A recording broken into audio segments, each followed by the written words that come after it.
Hey everyone, it's Brandon here again for another video.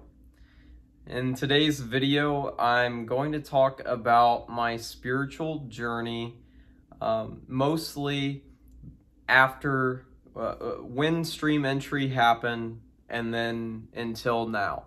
So my stream entry happened on, or otherwise you could say my first cessations, or nirvana is another way of saying it.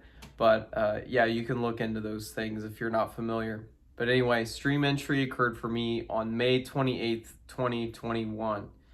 And today's like December 4th, 2021. So we're like, what is that? So basically we're at the 6th month. Something like, it's like a 5-6 month range roughly of what has gone on here. And I'm just going to be describing the path, how things have unfolded.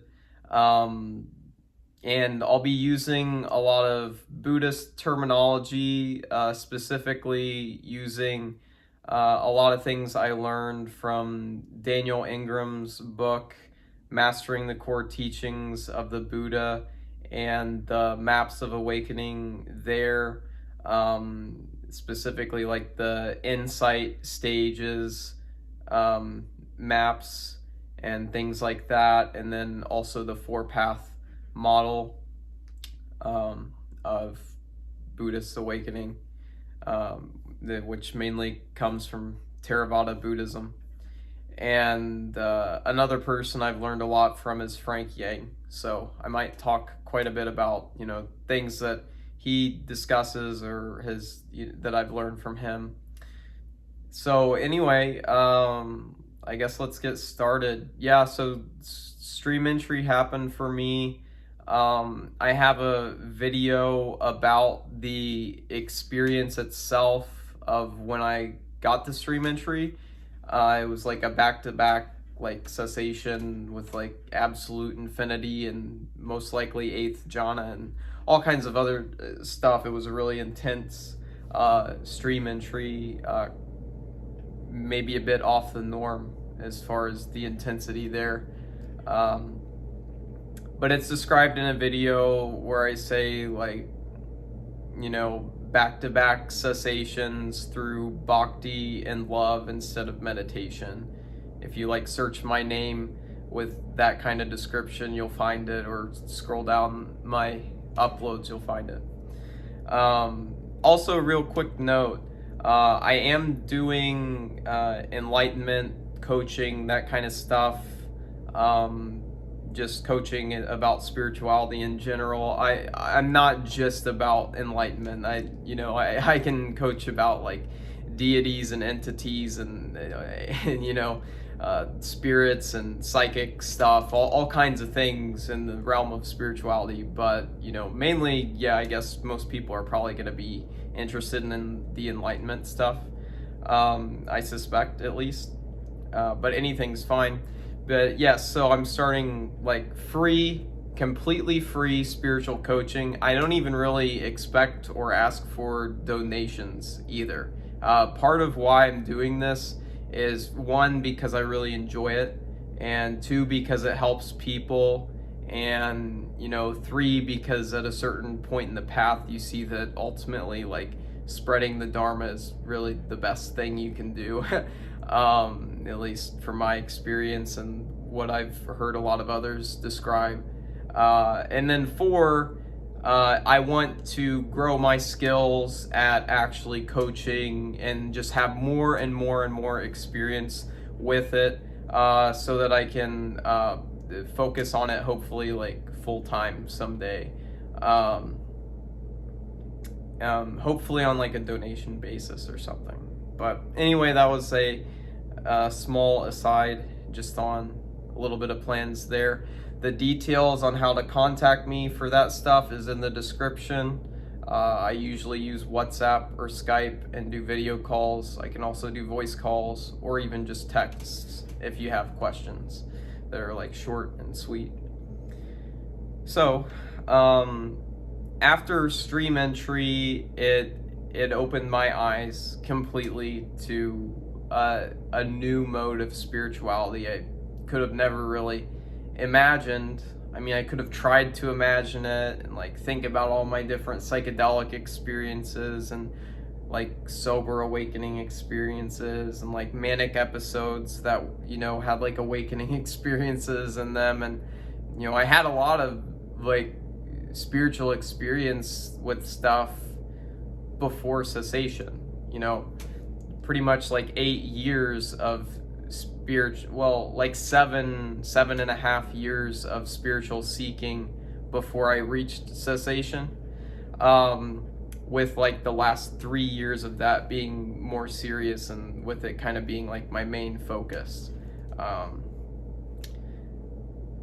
Anyway, after cessation, things ramped up incredibly quickly, and I was getting progress faster than ever before. My baseline state of consciousness shifted completely to a level that, you know, it just wouldn't go below a certain level. It didn't matter if I was in some horrible dark night or, you know, I was in like the worst circumstances. Like I was in a psych ward for 25 days at one point, a few months after stream entry. And the experience there compared to like other times I had been in the psych ward before like stream entry, like the level of suffering was really severely reduced. It's funny, I even had like a pretty strong awakening like while I was in the psych ward. Like I just created my own method of this really like intuitive spiritual practice, which triggered an awakening while I was in there. So really it takes a lot to limit me now, and where I'm at now compared to just a couple months ago is exponentially different. Anyway, I keep saying anyway a lot here. So what really changed with stream entry was, yeah, that baseline state of consciousness was shifted a lot. And then I also started to look into Buddhism, really technical, phenomenologically precise Buddhism, like what Daniel Ingram talks about, or eventually, like more recently, it's come to like really extreme expressions of the power of Buddhism and direct experience, like what Frank Yang talks about. But after stream entry, I focused a lot on like Daniel Ingram's book and learning the different techniques in there, and that's when I really started doing Vipassana meditation, and I started accessing the jhanas more and more. And maybe like 2 weeks to like a month after stream entry, I basically had boundless space and, to a degree, boundless consciousness. Those aspects of the 5th and 6th jhana completely like continuous in my experience at all times, anytime.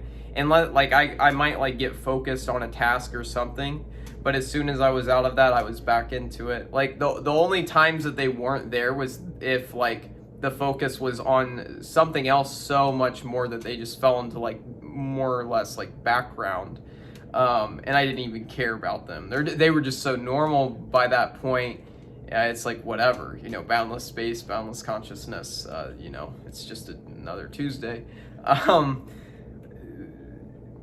So that was maybe like a month after. That was a really big shift, just to start to have like more and more like baseline levels of consciousness raised, because having like these aspects of consciousness put into your experience at a consistent level does like raise the energy of, you know, the energy of your consciousness by a lot. And kind of when I say energy, I'm talking about it in reference to the 5 strengths in Buddhism.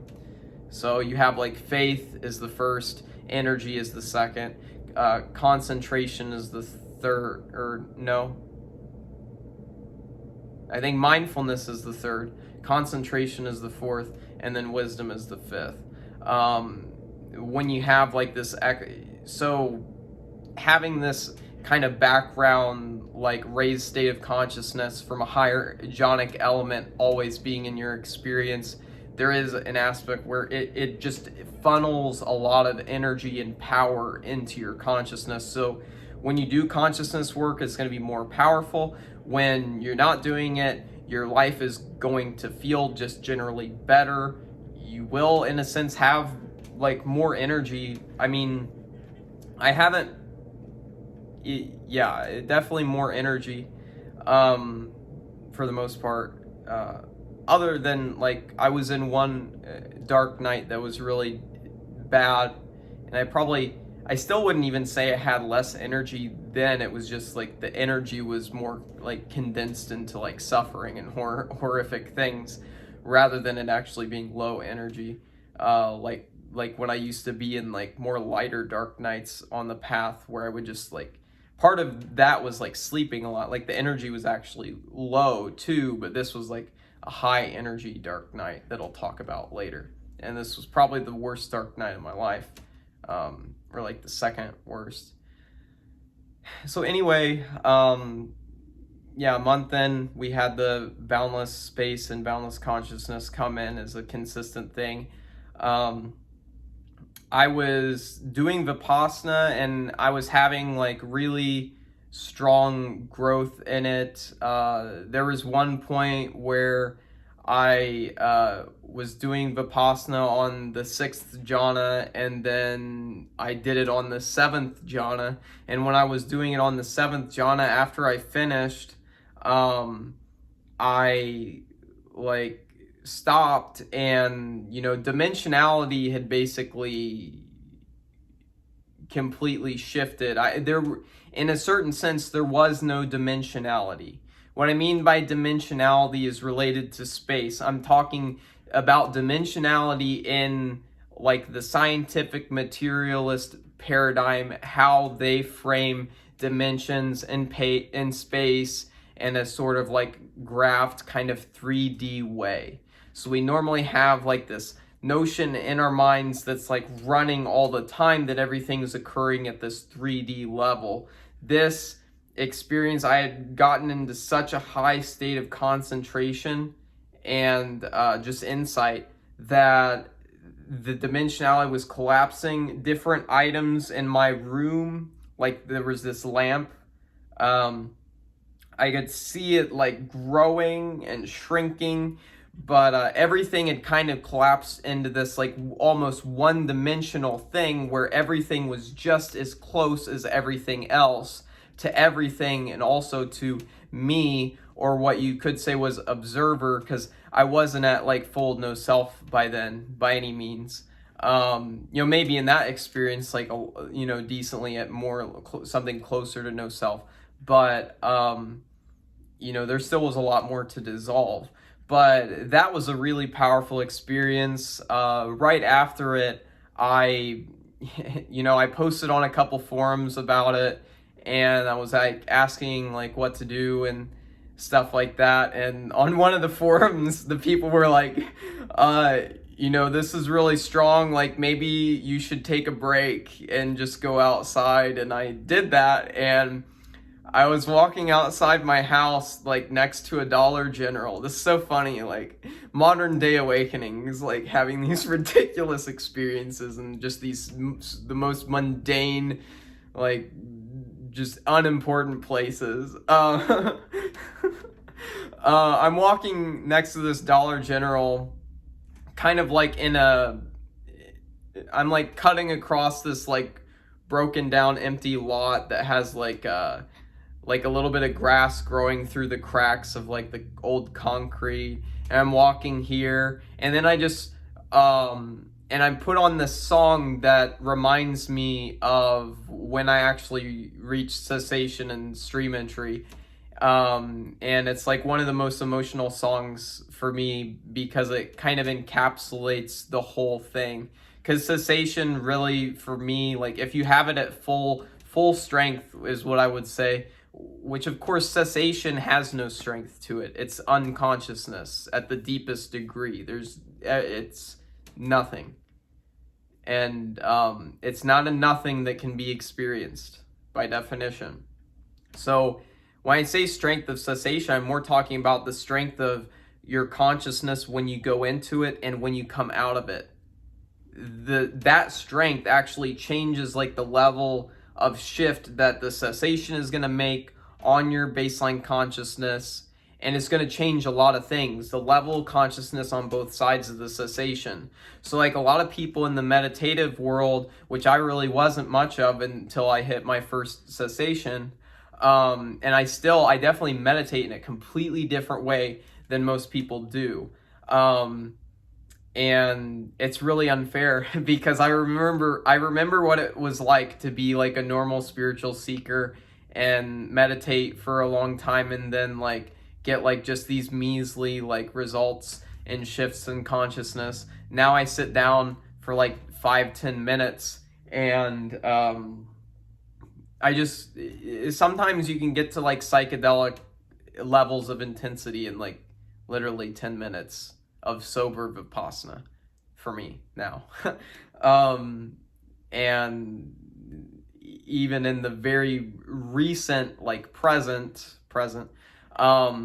like recent events that are happened to me, like past week or so, or even past few days, it's been like now psychedelic levels of intensity are getting pulled into like aspects of my daily life. Like I can walk around at like psychedelic levels of consciousness fully sober, like doing my job just in complete non-doership, while like also like I have all of these like awakening like programs running in the background, like elevating my consciousness, doing it automatically. So it's like when you get to like a certain level, like a lot of people talk about like everything's perfect already, you don't need to seek anymore, you don't need to practice anymore. Well, the thing is, like, a lot of that's bullshit if you look at just the statistics.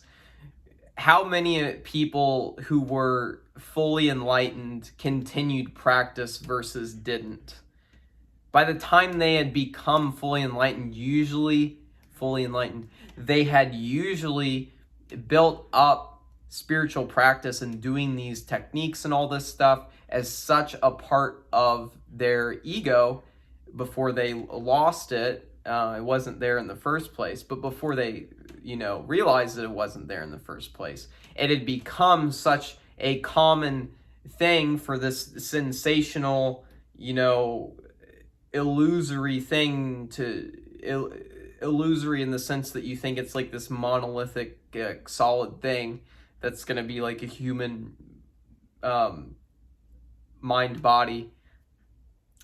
They had instilled so much spiritual seeking and stuff into it, and so much enjoyment of the process, which a lot of that comes naturally, that they're going to want to continue to practice even once they get the thing, pretty much to where you have it enough to where it doesn't really matter that you keep practicing or not. The results are going to come. If there are further results, it's going to be like smooth sailing, wonderful shit, and your level of suffering is going to be significantly reduced. I mean, just off of this past month alone, if I'm to say it honestly, I've probably suffered, and I don't even know if you can't really even call it suffering, what I'm talking about, at least in this past month. Now, this is after a huge dark night, keep that in mind. So, I mean, maybe it's possible that I go into another dark night. That's going to be like actual suffering again. I don't know. It seems kind of questionable that I'm going to have hard difficulties with suffering unless I'm in like incredibly bad life situations, like, homeless on a battlefield or something.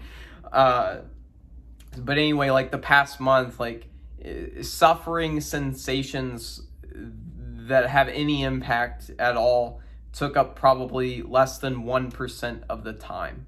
So if you think like maybe beforehand, like suffering was like 50% of my day, like before, in like the middle stages of spiritual practice and stuff. Like it was very constant.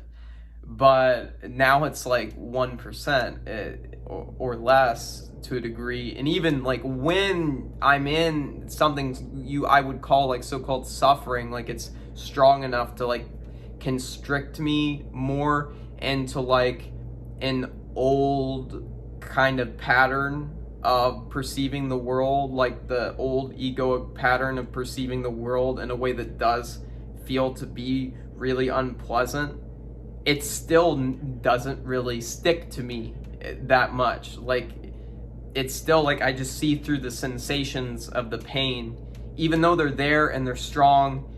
You know, you walk up to an enlightened person and you set their hand on fire, like they're going to have a reaction to that, and their character is not going to like that sensation just at a natural level.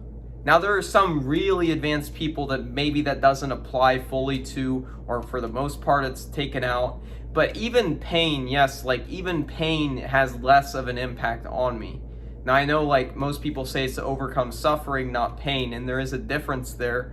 But it also does impact pain quite a bit, because a lot of the bite that pain has is mentally constructed rather than actually a sensate thing and like a bodily reaction to the sensate thing that is pain. But what I've started to see is that even pain can be worked on. If you wanted to, you could start to develop a practice where, you know, like back in the old days, like when the Buddha was practicing, there were ascetics who would do like these crazy pain practices where they would, you know, put themselves under huge like physical distress, and this would like bring them to some level of awakening, but it wasn't taking people the full way from what the Buddha was seeing. So he discovered like a middle path where you're not being like some extravagant, like, you know, person like having a bunch of sex and, you know, like eating all the finest foods and traveling the whole time and then also doing spiritual practice. It's more like you were living a more simple life, giving up a lot of things, and still living with a lot of asceticism type attitudes, but then you were using spirituality in a different way. It wasn't as much on that extreme. Now to me it seems like it is quite possible, like once someone gets all the way on the insight and wisdom axis, what I would usually call like in a Buddhist sense, like full enlightenment, like there's the morality axis too, or sila, if we're using the Pali term, which has more meaning to it, and it doesn't directly necessarily translate to morality, but morality's close. So if you look at like sila or morality, yeah, there's almost like infinite and unreachable levels to grow on that.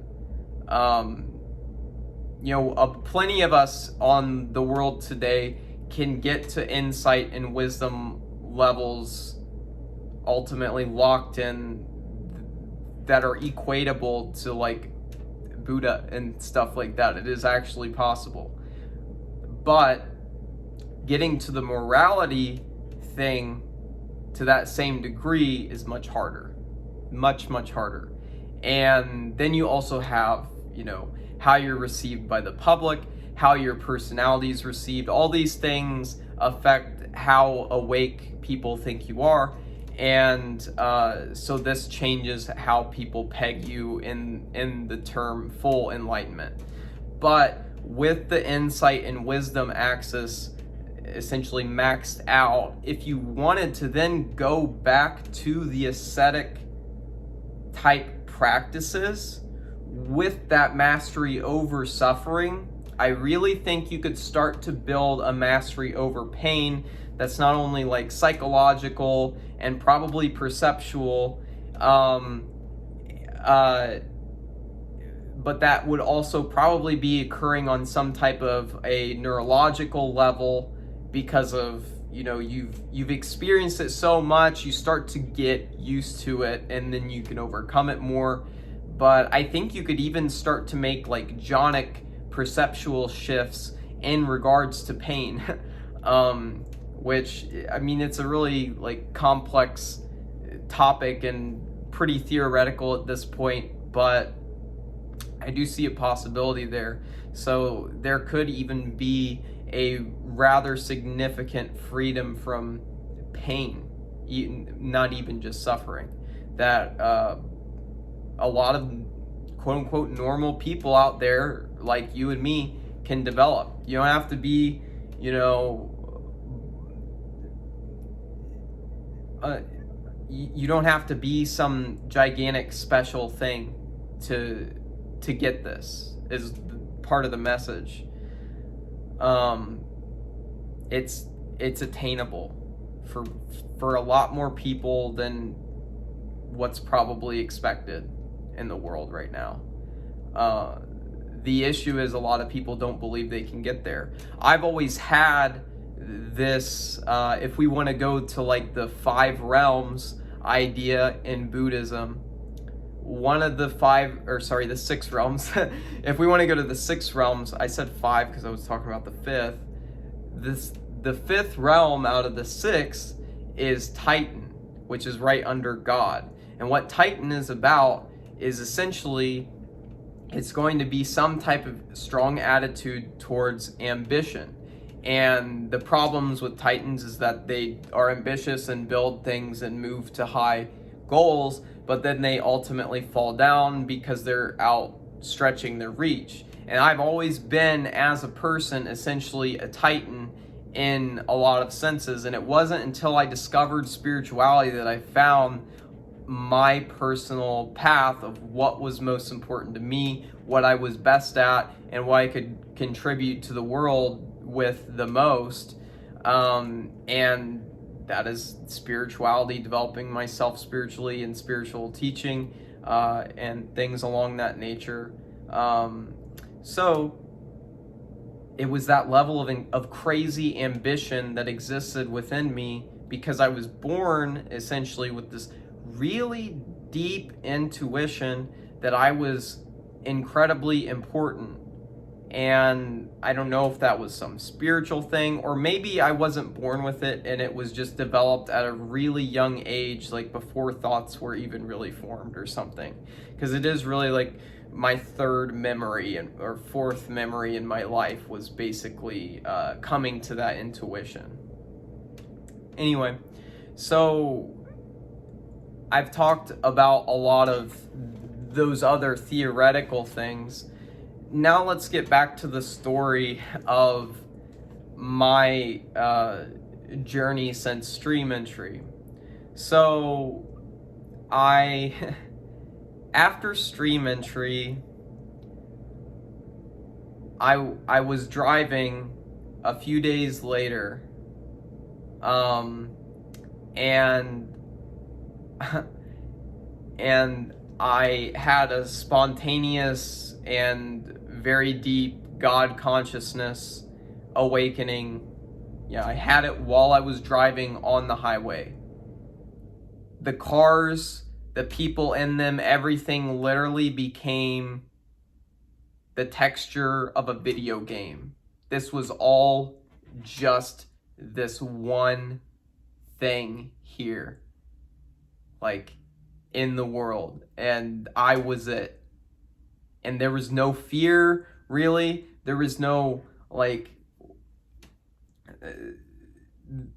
the thought that these were real characters, like, you know, driving these cars and stuff like that with their own conscious experience was completely wiped.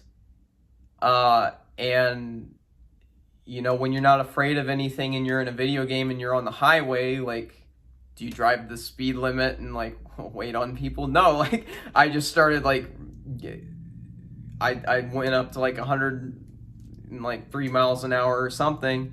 And then like as I was doing that, I started to come up on the semi and I saw that I had the choice.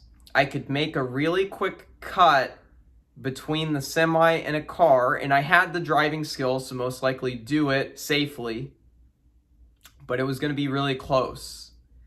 And it was going to potentially put these other people in danger, or these other characters / people. It was kind of like, at that point when I was started coming up on the semi, I realized more like the full sense of what was going on, that not only was I in this place and everything felt like it was ultimately controlled within this bubble that I was the center of. I thought I was. It's not really the center. It's not really the deep way of how it works. God consciousness and those states are just a stepping stone to things much deeper. And ultimately the real God consciousness, which is not the God consciousness that most people experience and think of, or the God realization that most people experience and think of. So I have this decision to basically do something that I'm not worried about myself, because I'm God. In that moment, that's what it feels exactly like. But it's like I worry actually for the other people. I don't want to hurt anyone. So I make the decision to just hit the brakes. And even before I hit the brakes, I think, I was looking and I could see my rear view mirror. It wasn't something I was just completely spacing on. I can remember some images of like, I was paying attention to this. I didn't see any cars, no headlights, no rough outlines of a car without headlights on, nothing behind me. And as soon as I hit the brakes, it seemed as if, now I'm not saying this is actually what happened, this is just the direct experience report, how it was subjectively to me. When I hit the brakes, it was like a cop car materialized behind me immediately. So my theory is, like, if there really wasn't a car there, it was the fear that I was not the only one, and that this wasn't like, quote unquote, my reality, or like the bubble itself like wasn't the only thing, and like I was ultimately the central character at it. It was like the fear that wasn't the case ultimately created or manifested it not being the case, that I was in a normal world again, and there are consequences for doing things such as speeding and stuff like that, rather than you being some infinite being or something. So, then I ended up losing my license for that. So, like, be careful when you're in the awakening stages and you're getting deeper. You never know what'll happen, and you never know what kind of activities you might do that don't really feel like your normal sober self, because you're in a super awake state. Now,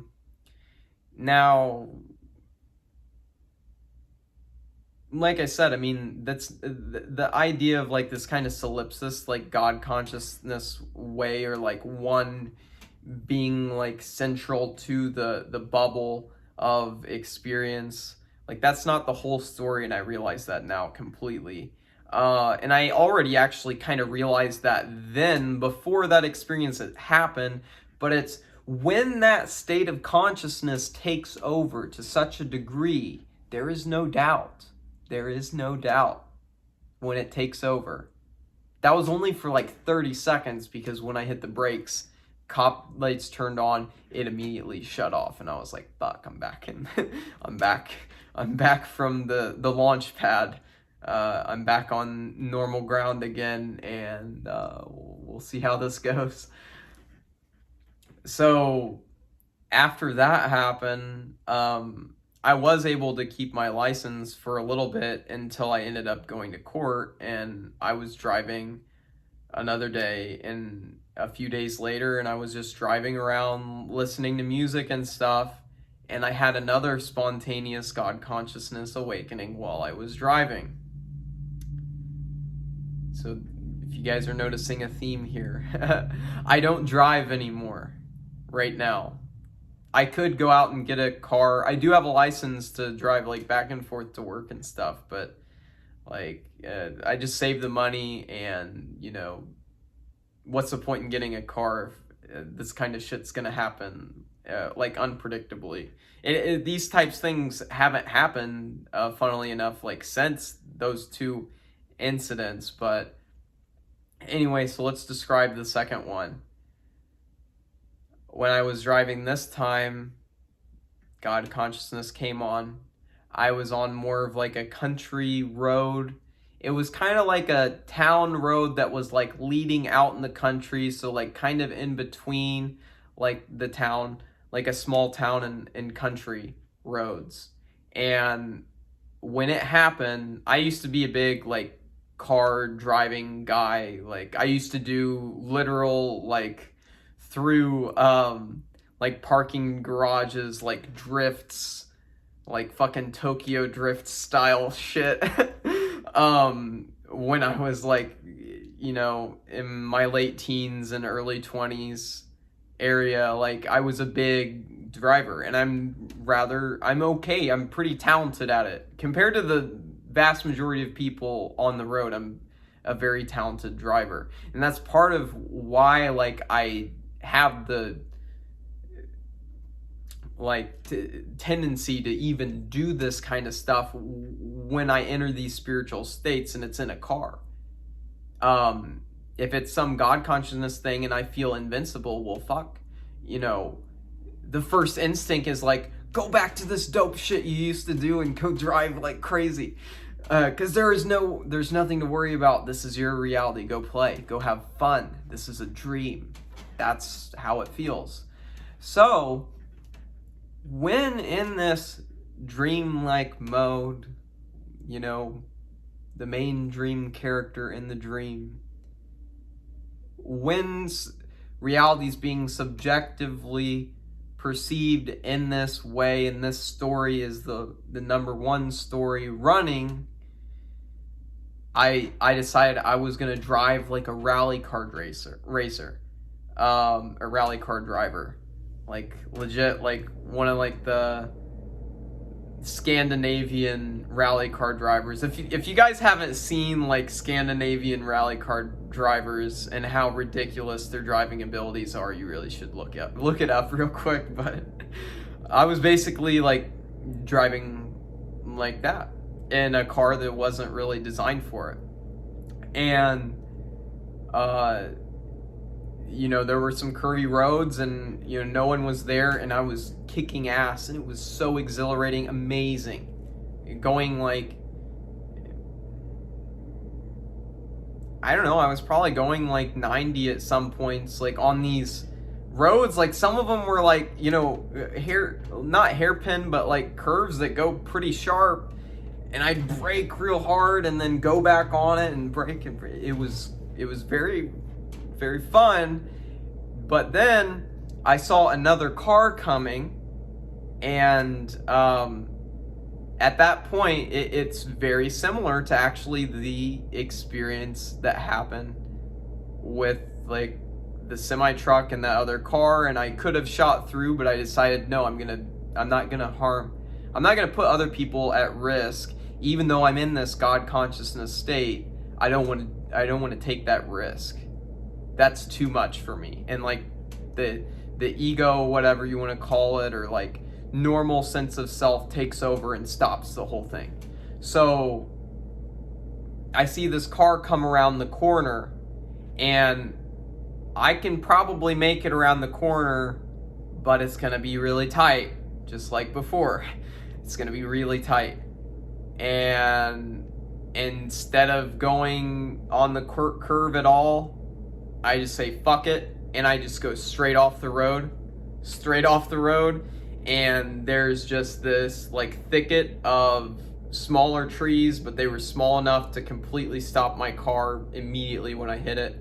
I hit it probably going about 80 miles an hour. While I hit it, now this could be a normal brain state thing, so I want you to understand this, that this first one could be a normal brain state thing, that I hit the trees going 80 miles an hour with such speed that it created a cessation-like phenomena, or like a mimic of a cessation. But at the same time, I've had cessation before, like a week before. I'm in this heightened baseline consciousness state. I'm in a God consciousness state, super conscious state, while I'm hitting trees at 80 miles an hour and feel invincible, okay? And as I hit it, I basically have a cessation. What felt to me, it feels to me to be more like a cessation than some sort of like, oh, I hit like my head or something and didn't know about it like when the impact happened, and that's like why like consciousness was lost for a split second. Anyway, consciousness is gone, jarred, like frames are missing, all the normal things of cessation. We just have a situation that seems like, okay, maybe there was a cause for something else that would mimic a cessation. So that happens. I come out of it, I look around, and I'm not even touched. And that was what really put the nail in the coffin. Because not only did I go from thinking I was this God consciousness invincible thing in some type of a mental way, I also crashed my car going 80 miles an hour and straight into trees, come out, and I'm not even scathed at all. I just have this tiny little bruise on my arm, and I walk out of the car and I'm fucking like it was like, oh my God, it was so amazing. Just the feeling of invincibility. That's a facet of invincibility while in a real life and dangerous situation. That is a certain facet of God realization that, for one, I don't know how you'll get it, and I don't even recommend it, because how I got it was very dangerous. But if you do get it, you'll know the importance of it. Anyway, I have that happen. I immediately like look to my left, and I see this clearing, this beautiful clearing, like within the trees and stuff. Oh, like in there are like trees on the outside of the whole clearing, keeping it like contained, and it's keeping it contained from the road too. So I walk into this clearing, and it was unquestionable the only correct thing to do at that specific moment, because the complete sense and flavor of what came over me in that moment was immediately Garden of Eden.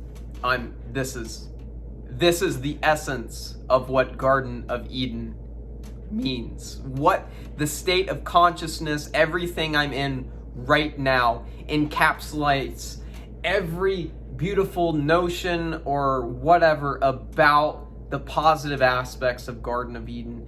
And maybe not all of the like details are the same as how it's described, but the overall state of consciousness and like texture, you might think, and like feel to it was screaming Garden of Eden. And I just take off all my clothes, and I just have 2 rings on and my cell phone, and I'm playing music, and I just look back at me, or back at the car, and I'm like, yeah, that's not good. I need to get the fuck out of here. So I just start running through the woods. I'm literally in this like God consciousness mixed with like cessation extra power booster on top of consciousness state, and I just start running, and I'm running with no shoes on these rocks and everything, and all this like physical like pain sensations are happening, but they're not even painful. Like I'm literally like ultra God mode consciousness, like moving through all the shit. Like it makes sense now why there were beings, supposedly like Jesus, like able to go through all of these physically painful, things in the name of like spirituality and stuff, because like when there is so much inner energy and ascension and consciousness, the mastery over the physical pain in the body actually gets completely shifted, and it's a completely different ball game. And I'm running through here, and I start having more cessations.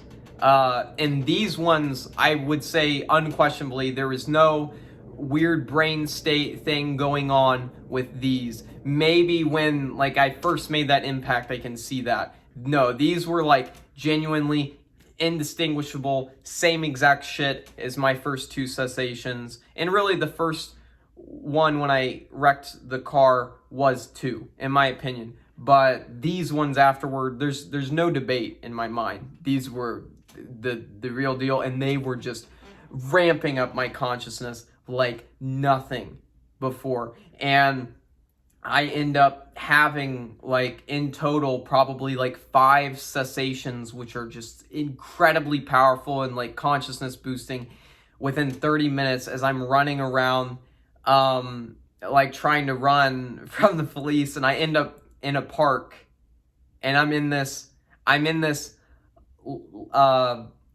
on this path, this like paved path within a park, and I just start walking, and I stop running, and I'm not worried about anything. And this is where I had the passive awakening, which is basically absolute selfhood, or like infinite selfhood, which is when the realistic ego gets completely merged into and like bathed into and flexed with the absolute capital S self.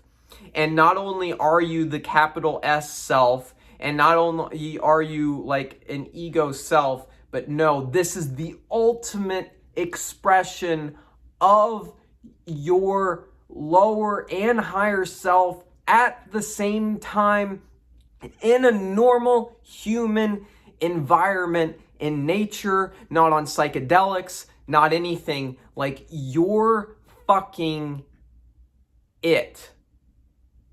That's your it. Absolute selfhood. Your individual ego has just become the highest of highest things there ever will be, ever was. I'm not saying this is absolutely true. I'm saying this is how the experience was subjectively flavored. That's another thing to remember. All these insights and stuff, they don't necessarily hold up under all conditions. That's not the important thing. A lot of the important thing is how it happened subjectively. And the more you go into awakening and stuff and do the spiritual practice, I think you'll see the same thing for yourself. It's that a lot of it is the subjectivity is what matters, because ultimately there's nothing more than subjectivity that you ever have access to.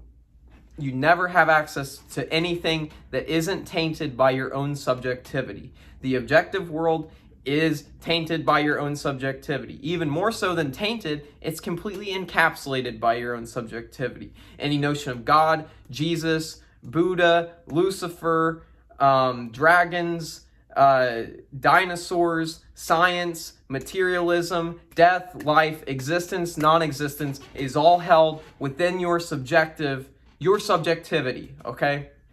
So anyway, I have all this stuff, and I'm walking down this path, and I actually end up like seeing some people on the path, and I'm like covering my genitals and like, you know, waddling, so they're, you know, to try to be as respectful as I could. And while I was doing it, I had in mind a scene from an Austin Powers movie where he did the exact same thing, and that's one of my favorite comedy movies of all time. And I was just like laughing out of control in my mind about how fucking subjectively beautifully hilarious that was. To be naked in a park, awake as motherfuck. It's hilarious. It's absolutely hilarious.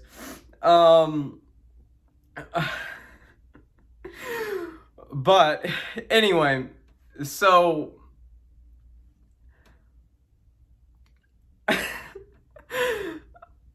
I'm doing that, okay, and I'm eventually, like, a couple people pass and no one else is there, so I'm just looking down this straight path in the woods, and my vision just turns from human vision to like ultimate eagle vision. Like, I'm able to see like so much detail so far down this path. I mean, it was like, the subjective feeling is my actual eyesight, like sensing like my actual ability that I saw with my eyes was increased exponentially. And I'm like looking there, and as that happens, I start hearing like every sound of the woods and the nature and the birds and the woodpeckers or something, and the squirrels dropping nuts, and the insects like chirping, and the wind blowing, and everything all at once. And it's like this, what's the word?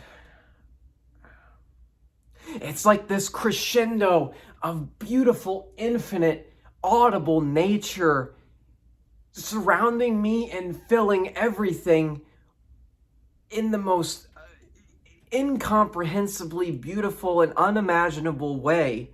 So I have the vision crazily increased, audio sensory capabilities crazily increased, and I know I mentioned I had like 5 cessations. At this point, I probably only had like 4 of them.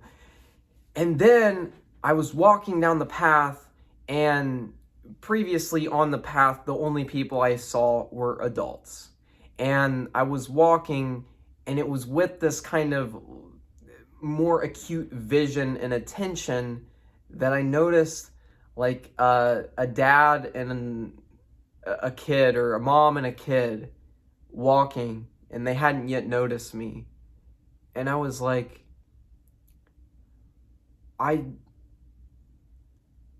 would never want to do anything to like sully a child's mind or hurt a child at my essence. So I immediately just went into the woods off the path and hid. And I started writing this Facebook post, and it was a pretty subjectively hilarious thing.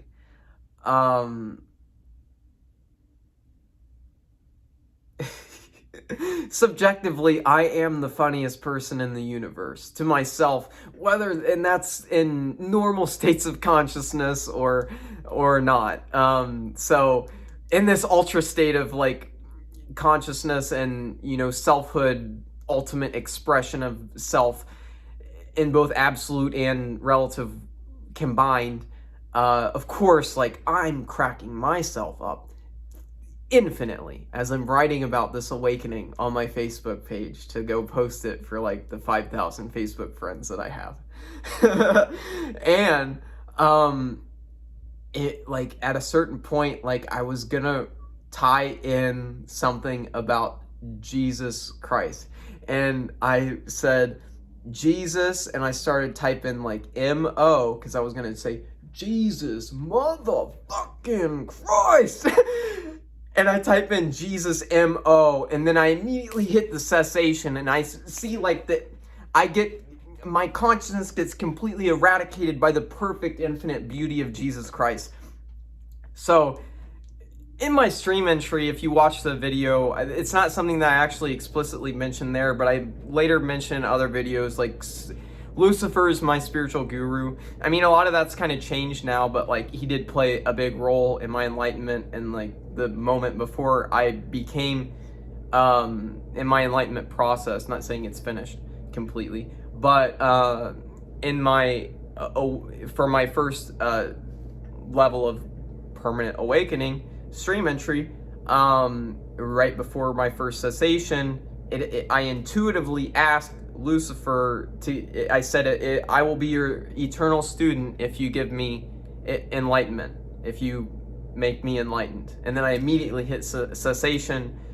So my first cessation started with Lucifer, and then my second to last cessation up until now was Jesus. So I've had a Lucifer and a Jesus cessation, which is I don't think there are any other motherfuckers out there who can say that. So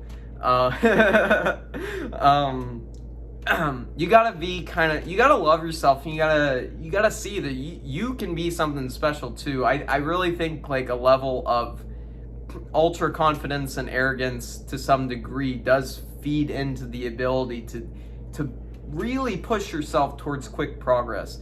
Of course, while you're doing that, all of these things are going to be seen as like fetters and get like dissolved and destroyed.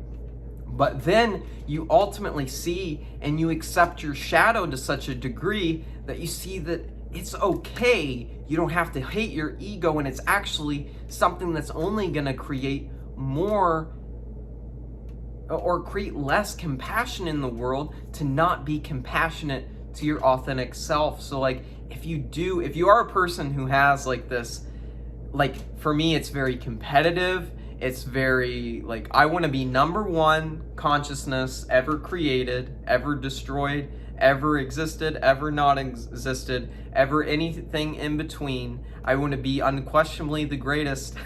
I know that ultimately in human existence, it's not probably going to ever be seen that way. But to myself, it can be experienced that way. And if I can have the subjective experience of reality that I've awakened to shit deeper than anything ever created, ever imaginable, that's a good life to me. So, anyway, I mean, that's a really individual thing, and Frank Yang kind of talks about it too. Like you have to believe that you can do it and that you're worthy of, full enlightenment to actually get it. And he talks about how the Buddha was kind of an arrogant person. And he was. I mean, after his enlightenment, he immediately came out, and to a rather regular guy, he just said like, I am the awakened one. Like who the fuck goes out and tells people, even these awakened gurus today, who goes out and says I'm the awakened one, or who says like Jesus Christ? Now I'm more partial to Jesus Christ in this way. Like I would never call Jesus Christ arrogant, just because I don't know, for me he's just this perfect graceful thing. I hold him as too holy for that. I don't know. But the Buddha is ultimately just as holy. It's just, I don't know. They're different flavors of, really beautiful expressions of the absolute. But, Jesus had to say, like, I am the Father, all of this stuff. All of the great mystics, like, you see them making these claims. But then everybody else, like, teaching enlightenment, they're very like careful, like they don't want to say these things, they don't want to talk about their own greatness, and there's a certain aspect that's like held back there, and there's a certain aspect to the other people who are saying like I am the Father, or I am the awakened one, or like the most awakened there is. The Sam Buddha, the universal Buddha. That's what Buddha was calling himself, which means that he became a Buddha when the teachings were not available. And that's the highest form of Buddha that can ever exist in Buddhism. Unless you're talking about like maybe Parinibbana being like another step, but that's a different thing. So so I had the Jesus Christ cessation. And from there, like things continued on. Like I was in like a pretty strong like mixture of like arising and passing away and equanimity stages of insight, if we're referring to like the Buddhist maps, or like the maps I've learned from Daniel Ingram in mastering the core teachings of the Buddha, which I have 3 copies of, and I'm happy, extra copies. I have another for myself, physical copies that I'm happy to do a giveaway. If anyone's watching this right now at this point and you've made it to 1 hour and 1 minute in this video, shoot me a comment, shoot me a WhatsApp message or Skype message from the like numbers and stuff in the description, and tell me you want the book, and I'll mail it to you. I'll mail it to you. I'll pay the cost of shipping. Well, unless it's like huge. I'm not. The bank isn't doing as well as the awakening train for me right now. So we'll see. We'll figure something out. But I can definitely I would love to ship these books out to people. That's why I bought them, was to give to other seekers who wanted to move forward. And yeah, if you've watched this far in the video, you're probably serious about enlightenment to some degree, or you would have clicked off at some point, either because something I said was too distasteful, too extreme, too questionable, it seemed too radical, the terms just didn't make sense to you, or whatever. So yeah, if you're here, you definitely deserve a free copy. I'm happy to send it. Anyway,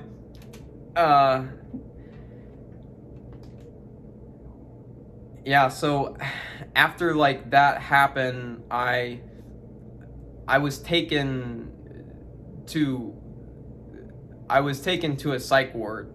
Eventually, the cops found me while I was walking on the path, and they it's so funny, the symbolism, they were gonna tase me for being naked and crashing my car, which I don't know why I literally had no weapons, and they had 6 police officers and an SUV equipped with a bunch of weapons and shit.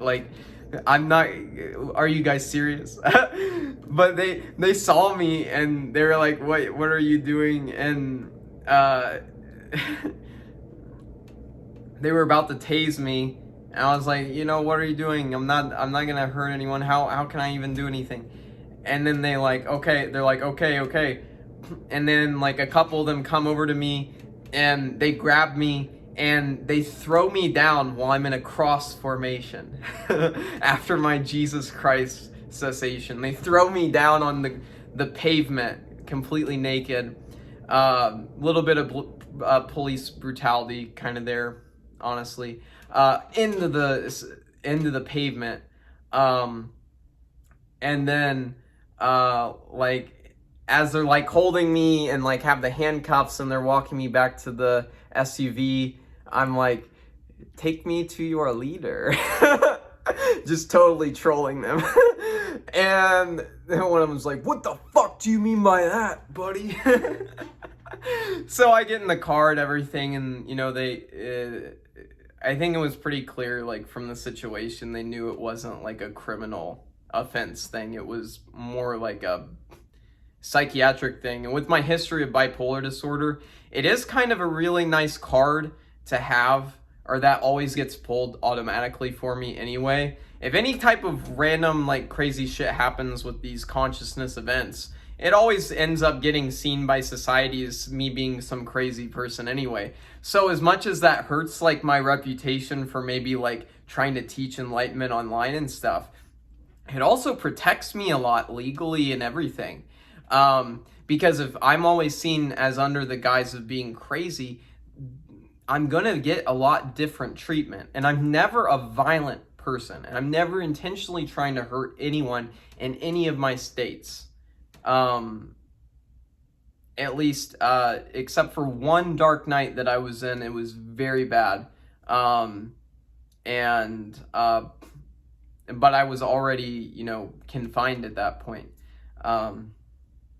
But all other situations throughout the whole 8-year spiritual journey, I've never wanted to harm any people, never had any plans, and would have done anything I could to really avoid like actually harming people. So without any intent there, if anything crazy happens, it's always seen as some type of psychiatric issue by society. So they take me to a psych ward, and I'm in like a mini dark night, but it's not like the time that I'm in there.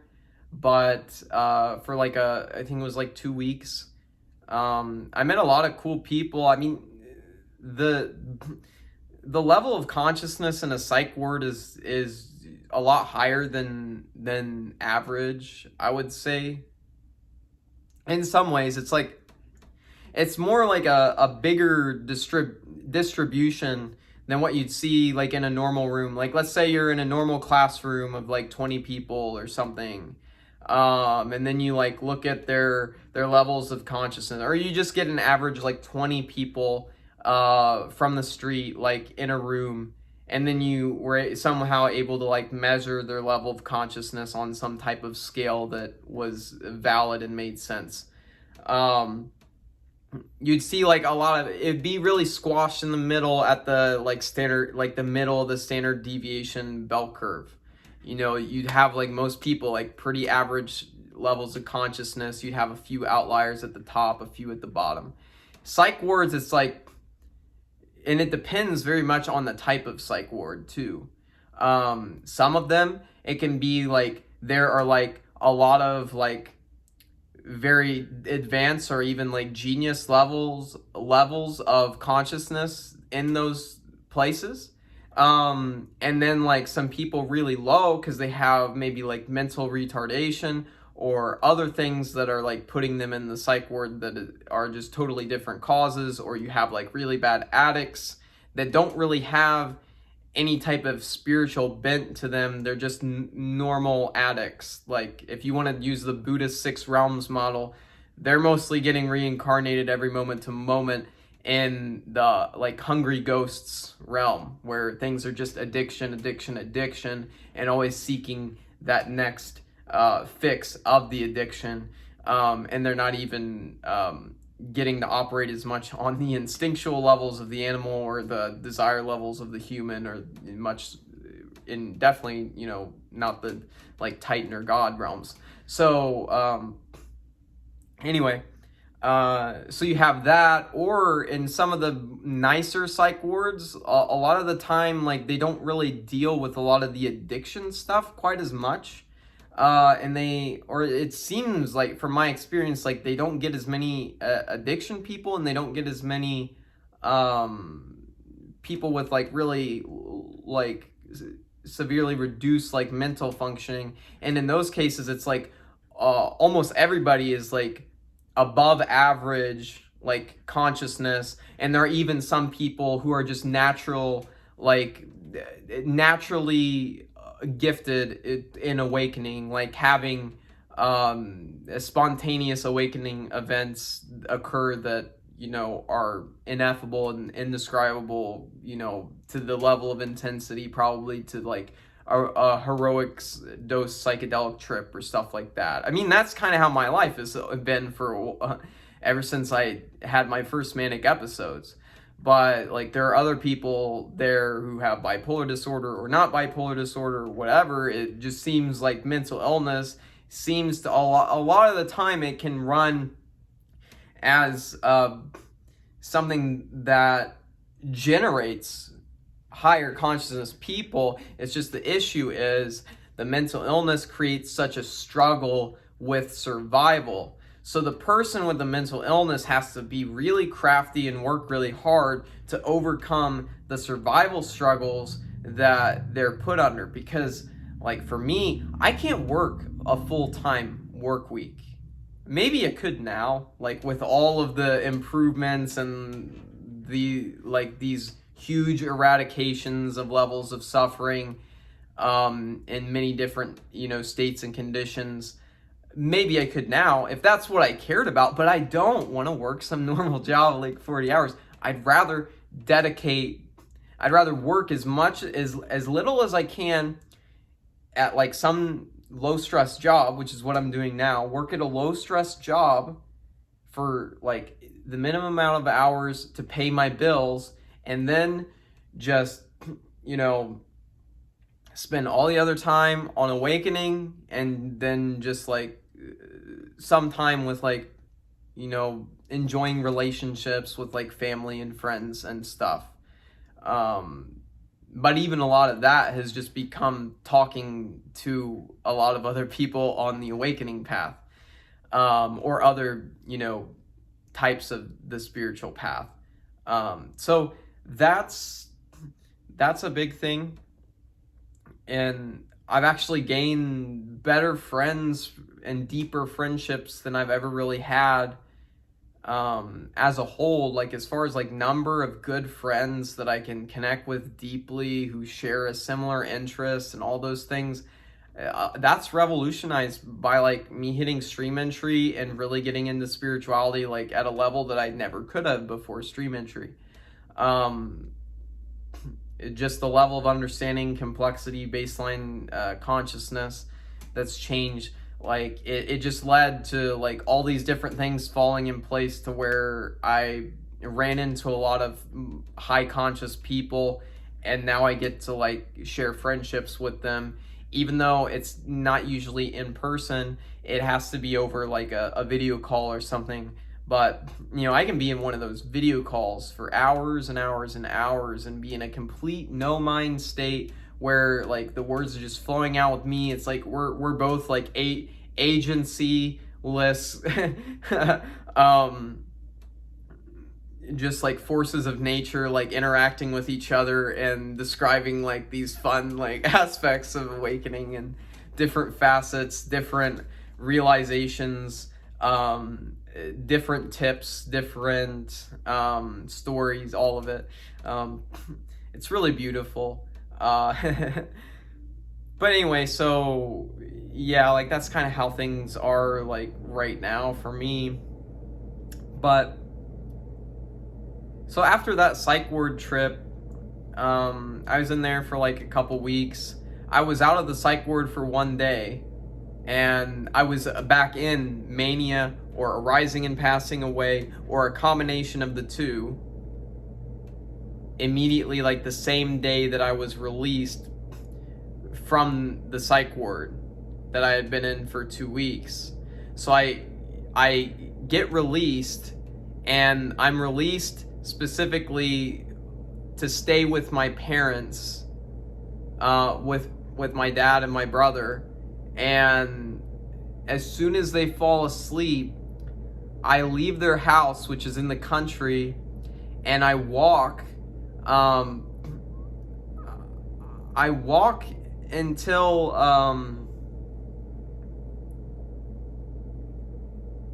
I think I walked like a couple miles or a few miles to get to a gas station.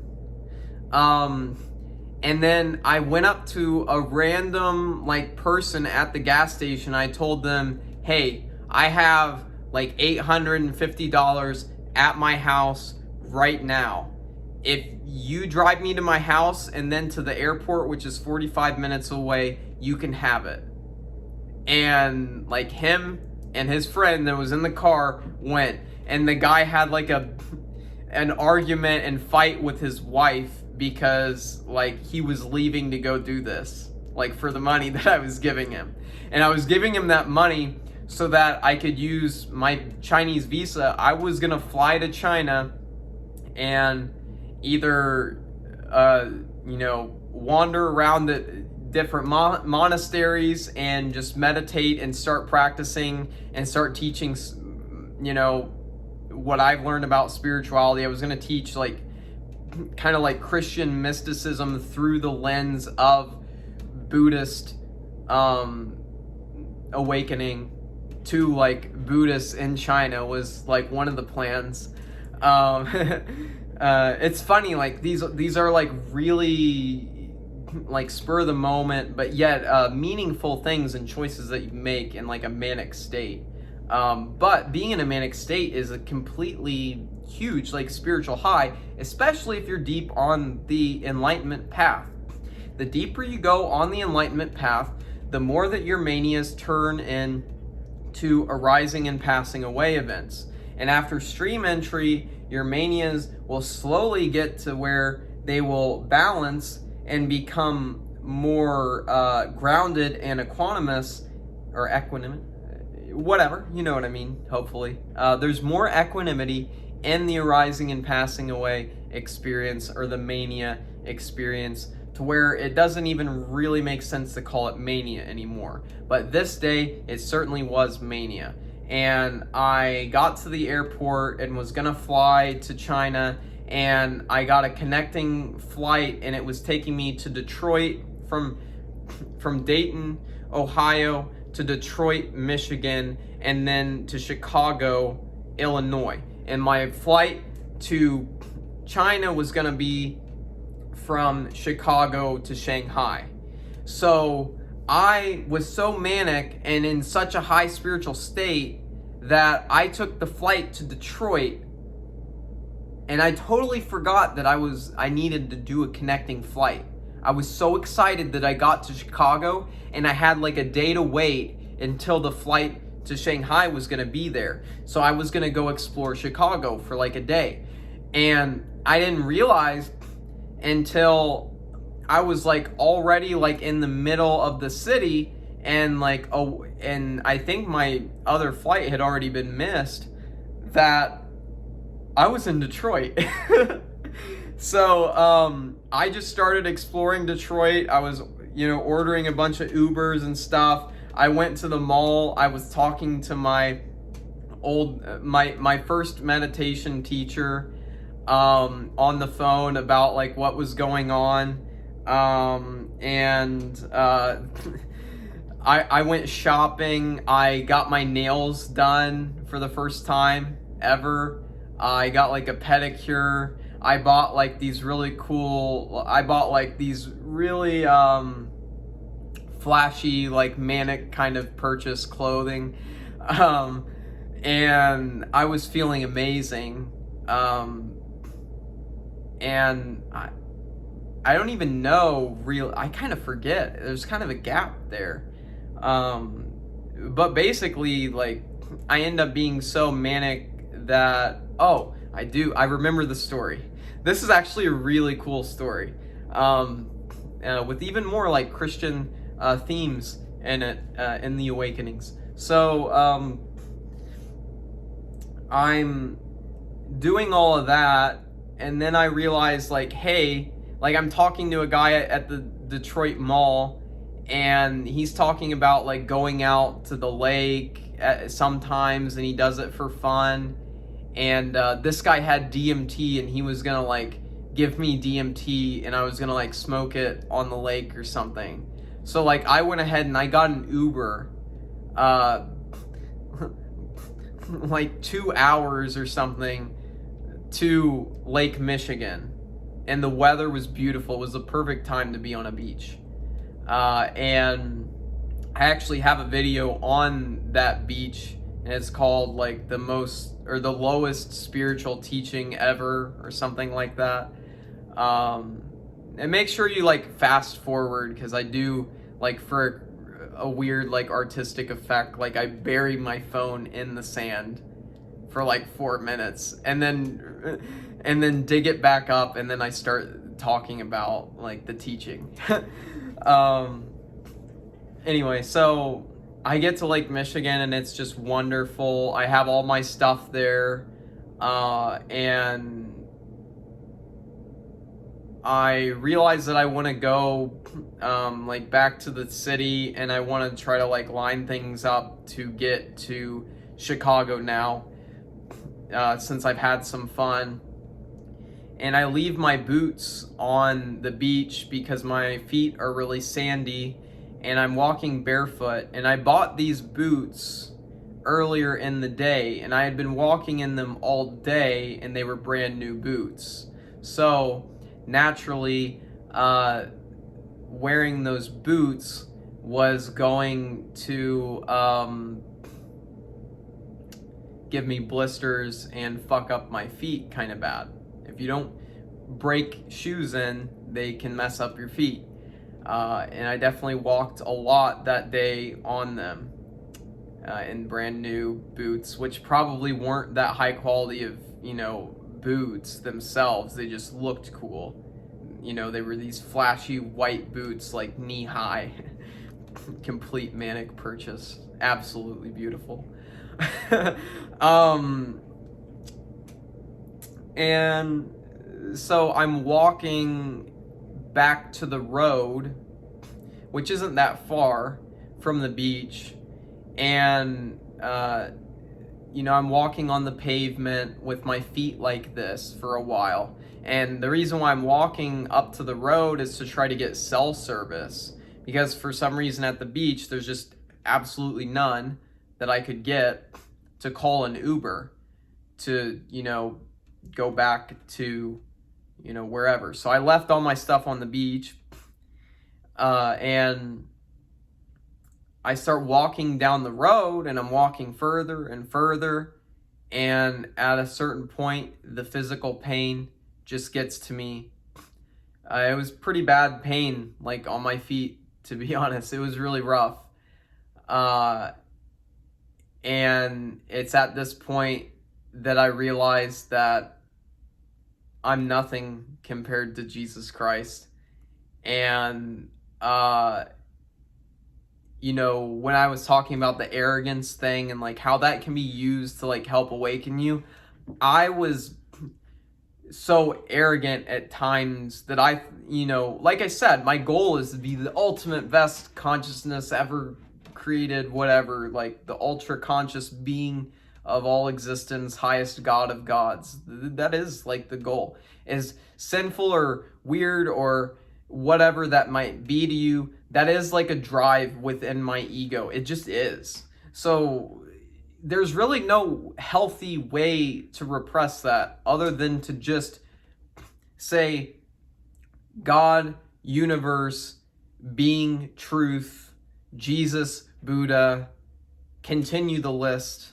Whatever the highest high, most beautiful, compassionate thing is, any levels of spiritual attainment that I get, or knowledge or wisdom, I ask that this wisdom comes to be of service to others, and that I can share this, and that I can grow as a person for the purpose of delivering these teachings to reduce suffering in the world, and to bring happiness, to bring peace, to bring fulfillment to people's lives in the best way that I can, to become a more moral person, to become a more pure person, to become a less arrogant person.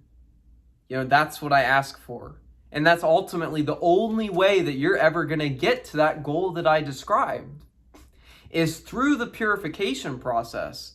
But in a weird way, this impurity within me is what really like launches off me into the process of purification, is me wanting to be better than Jesus or the Buddha or God or existence itself or existence and non-existence.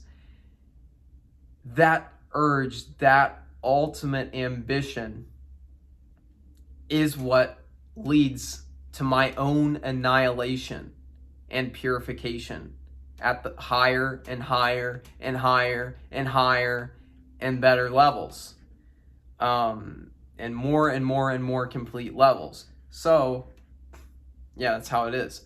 So that I gave that all, again, just to give you the context. That's who I am.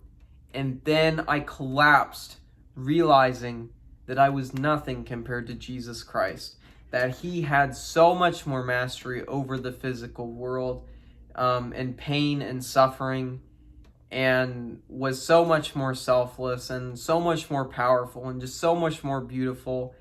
And when I had that collapse, I collapsed on the side of the road at this realization.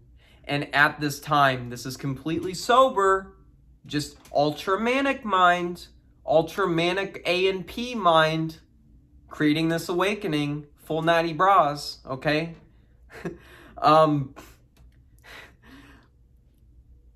I get annihilated by God's love. I get annihilated so much that my field of vision gets collapsed into like 3 centimeters. And I even see like this tiny little ant like walking through this. And like I've become like only like this 3 centimeter field of vision. And at a certain point, like I'm just getting destroyed by this love. I'm crying, destroyed by the love, destroyed by the love. I think I made this video about the love that I experienced in cessation, but I think it was actually the love that I experienced when I was getting absolutely annihilated by God's infinite love in this experience.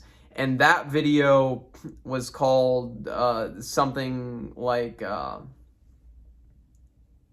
Eradicated by the Love, and it's got like a heart emoji in the title, and you see me with tears, and it's a few months ago, so if you scroll down my uploads, you'll find it. So there's that, and while I was getting eradicated by this love, it was so intense. I just and I realized that there was no way that I was gonna get up and physically walk myself any further to try to find an Uber. So, because Uber required internet signal, not cell signal. So there was cell signal, technically. I said there wasn't cell, but there was cell, but not internet. So I couldn't get Ubers, but I could call 911, and they will certainly pick me up, as I'm a bipolar person in a manic episode, right? As I said before, it does serve me a lot, as much as it hurts me. That title, bipolar crazy bra. So as the bipolar crazy bra calling about being eradicated by God's infinite love on the side of the road, I'm talking to the 911 operator, and I'm getting eradicated by this love, and I'm like reduced to this tiny little field of vision, and I'm just crying, just destroyed. The love is just pounding me, really just fucking so intense, and it's at this point that I'm just like, I say to the 911 operator, I'm like, I love you. And she says, I love you too, Brandon. And it just was like a heartwarming moment, like while I'm getting eradicated. And so I get picked up by the ambulance, and then I'm in the hospital, in a normal hospital, for like 3 to 4 days, because they don't really, I don't think they knew what to do with me, like if I needed to go to like a normal psych ward or what. So they were kind of like waiting, or maybe they were waiting for space in like a local psych ward before they transferred me or something. But either way, I was there for like 3 or 4 days. I had my phone. I made plenty of videos. You scroll back and think, what videos sound like manic titles, and you'll see they're all like, more of them are like recorded vertically. Just a few months ago, there's a series of videos there, but I recorded those videos while I was in the hospital, and then I would scoot around, like there on the hospital unit. I had like this little like doctor's swivel kind of chair, like the flat chairs, there's no back to them. They can just spin in circles endlessly. Like while I'm so manic, I was just spinning in these circles for like hundreds of times while listening to music at like max volume in the hospital as just a way to like get the type of intensity that I wanted and not be bored with being in the hospital. And then they would let me like walk around the hospital unit, and I even walked so much that like my sock, because they didn't let me have my shoes, my sock, I wore a hole in my sock in like 2 days or something, just walking so much. And then at a certain point they were saying like you need to, like they were asking me to like try to walk less, because like it was a bit of a distraction if I was doing it too often, to the hospital staff and everything. So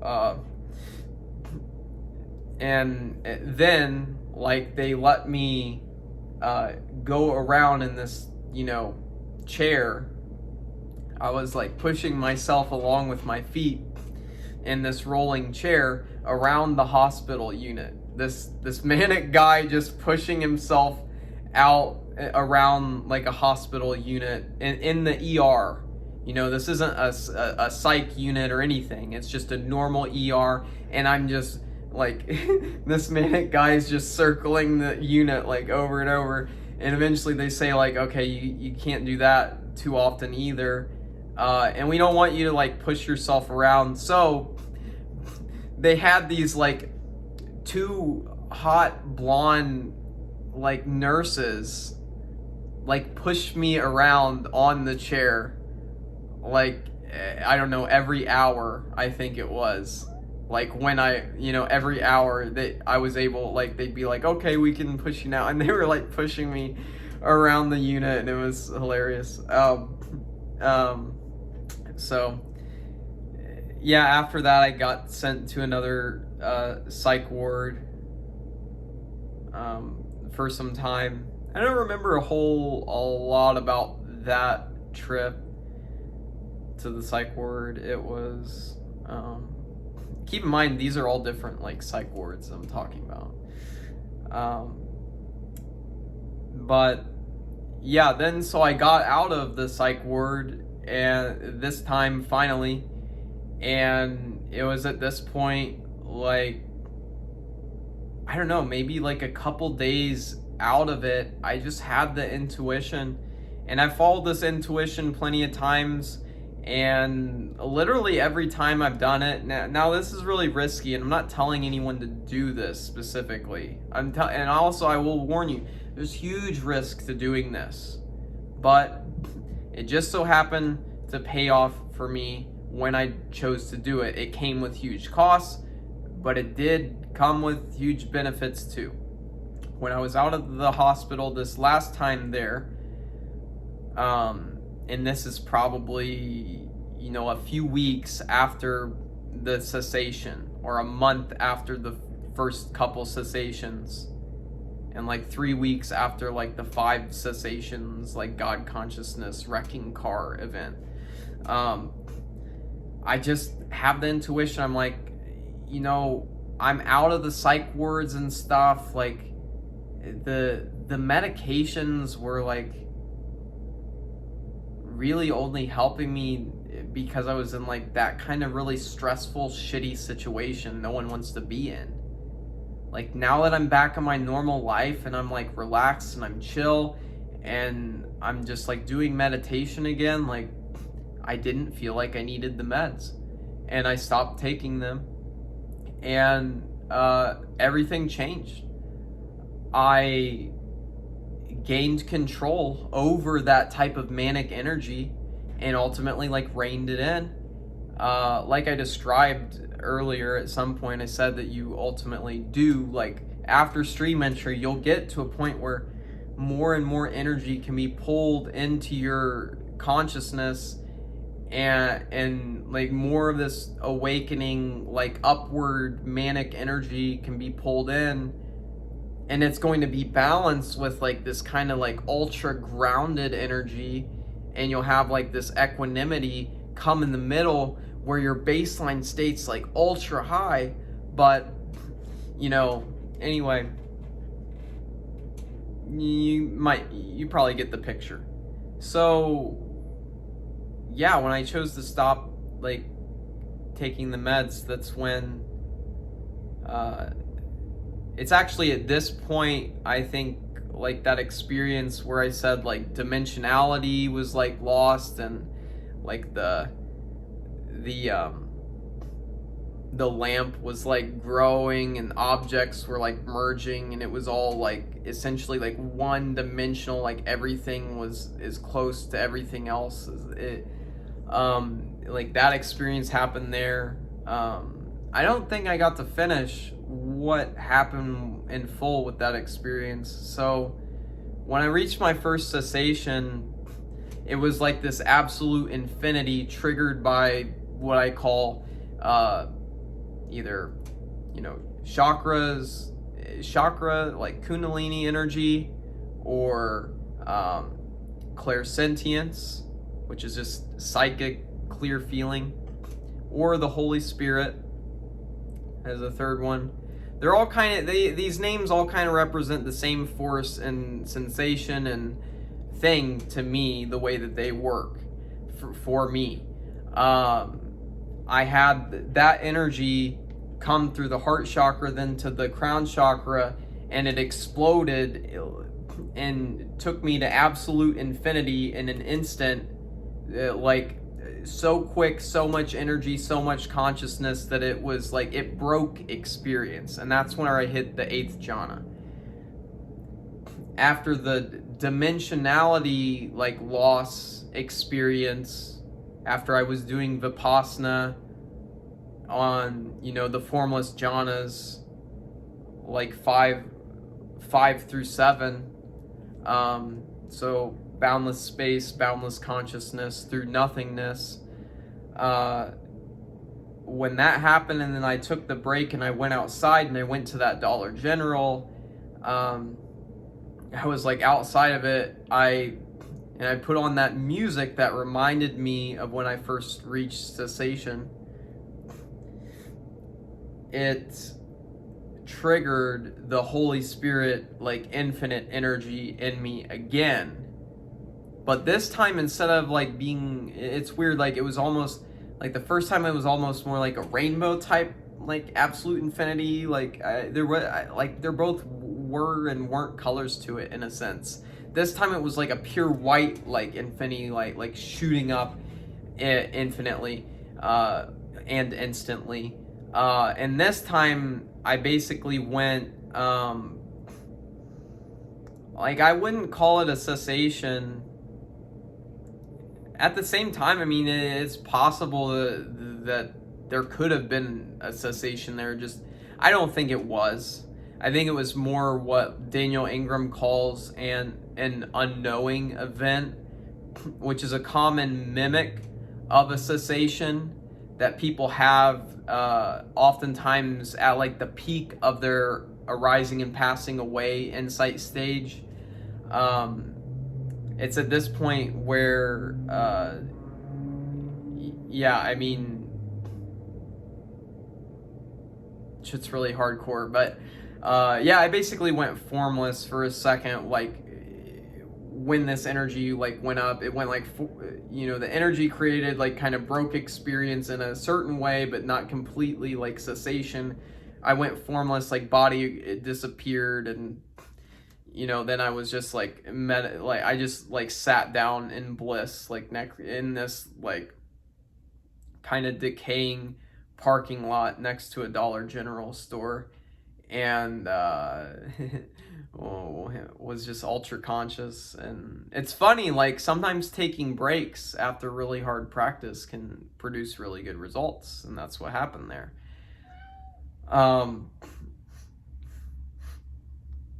So after all that stuff, it continued on for some time, and there were more and more like really strong awakening events and meditative events, and different shifts and stuff like that. And the whole time, like my baseline consciousness is getting like more and more like gravity to it, to where it's like pulling in more and more power of consciousness, and like it's just raising itself to where like it's harder and harder to go like low like it used to be.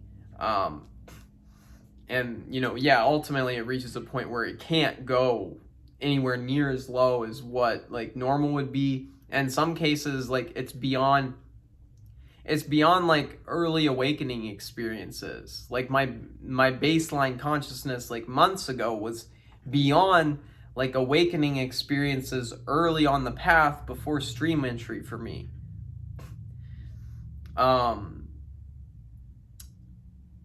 So like that's really interesting, like to see the difference. It's very profound how much your baseline state of consciousness can change. But I don't think you're going to change it as easily with other methods as you will with cessation. I'd say you at least need to get the cessations to get, the paths done, and then, it's said like in the middle paths, like cessations become less and less important as far as like actually like progressing.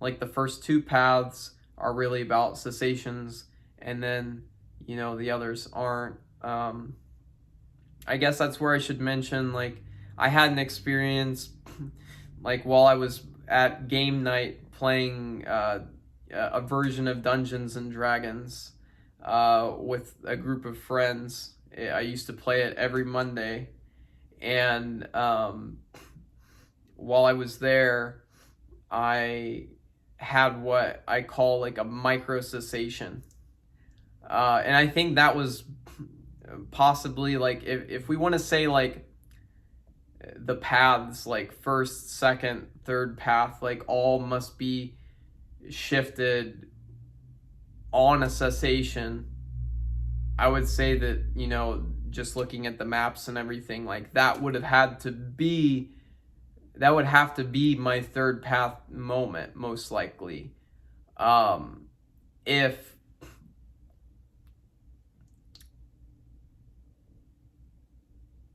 If I'm at third path now, and from the best of my estimations and the people who are further along than me and stuff that I talk to, it looks like third path is probably like the most accurate place to put me right now. But at the same time, like I'm getting a pretty deep grasp on a lot of aspects of fourth, to where like it's really questionable like what's even missing from fourth. It's like it could even be possible that I'm there. Like I know one thing people say is like you'll know for certain you're there. I knew that I was certain that I was there before, and then realized that I probably overshot the attainment call by quite a bit. So I'm really just hesitant to like call those types of things in public. Like third path, do I feel like that's pretty solid that I can say like with good surety and evidence to back it up, not just like a feeling like, yeah, I'm there, I'm done, but like actually like lining up with a bunch of other people's like phenomenologically precise descriptions of things and criteria. Like, yeah, like third path and pretty, it lines up for sure. Fourth path, I mean, hey, it lines up for a lot of that too. Pretty much all of it, really, when I read it, but I don't want to call too early. And, at the end of the day, it doesn't make a huge difference on, my direct experience of things. So,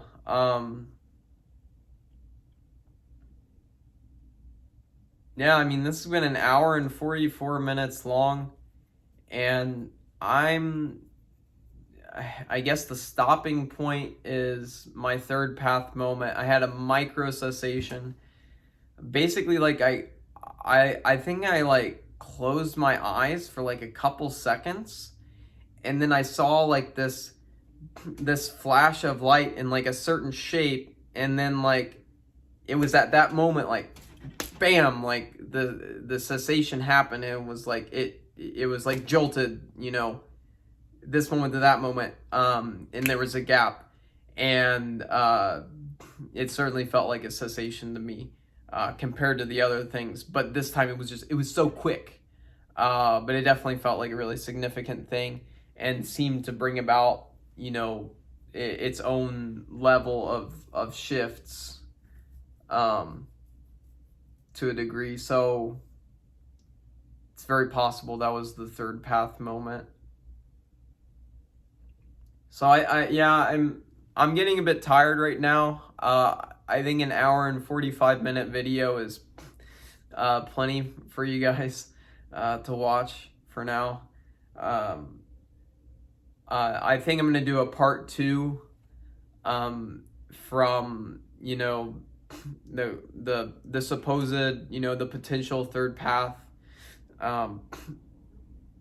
moment onward till now, and just stay tuned, because the path from that moment to here is way more. There's way more progress, way higher levels of baseline consciousness, exponential and exponential and exponential growth compared to what I just described there. And all of that I described happened in the course of probably like a couple months, probably like 2 months or something, was all of that. And and tons and tons of intense experiences, awakening style things, different facets of awakenings, like uncovered, different insights, seen through different really deep contemplations that occurred, you know, different development of meditative techniques, just a deeper grasp of all kinds of things that happened in that 2-month period that I wasn't able to cover or even touch in this, you know, almost 2 hour long video. So yeah, there's gonna be a lot trying to cover, you know, what appears to be the third path moment until where I'm at now. So thanks for watching, and I hope you enjoyed it, and seriously, like, hit me up for the coaching. It's completely free, and yeah, it's just a service for you guys if you want any type of advice on spirituality, enlightenment from a lot of different perspectives: Hindu, Christian, Buddhist, the psychic type of stuff, like extraterrestrial type of stuff, esoteric, occult kind of stuff. I mean, a lot of different angles, I can even teach you about my own unique form of bhakti yoga and chakra manipulation that I created, that is a lot of what allowed me to hit stream entry, because I hit stream entry with probably like with way less hours of meditation than probably almost anyone who gets there, and most of my path was done through like psychedelics and different like forms of like yoga that like wasn't meditative, you know. So there's a lot of intricacies to my path that don't line up with typical descriptions of how to get there. So you might get some really unique and helpful little tools that might unlock some things for you if you do coaching with me. So, I mean, it's funny that I'm trying to sell this so much when it's literally free. Yeah, just get it if you want it. Thanks for watching.